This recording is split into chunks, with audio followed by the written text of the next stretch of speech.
Salut tout le monde, dans cette vidéo on va voir l'exercice numéro 11 de mise à niveau graphique. Cet exercice concerne le chapitre guidage en rotation. Question numéro 1.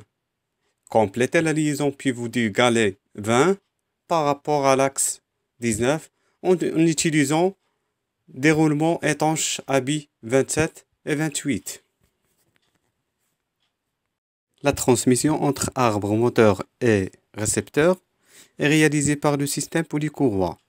Le galet tendeur est utilisé pour augmenter la tension du courroie, ce qui fait qu'on a un montage à l'usage tournant.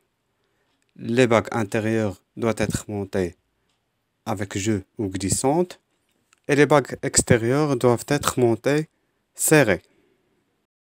C'est-à-dire que les bagues extérieures doivent être stoppées axialement.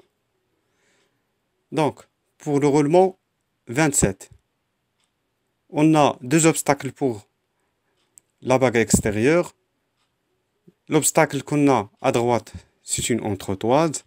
Et l'obstacle qu'on a à gauche, c'est un obstacle réalisé sur le galet.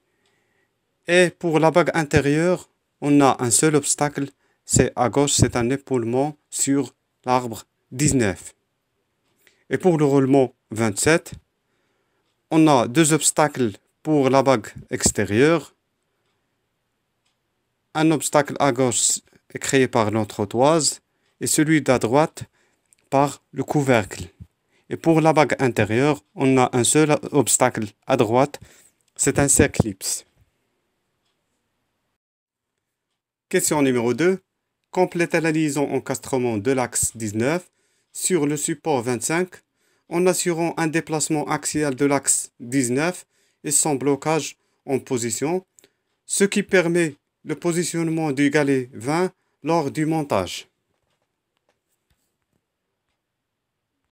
Sur l'arbre 19, on a réalisé un mets plat.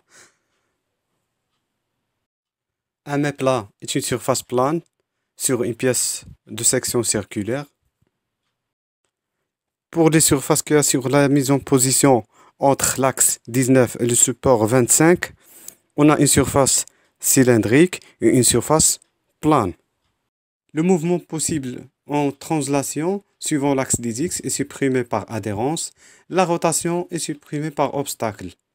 La vis de pression, attétant, le maintien en position est assuré par la vis.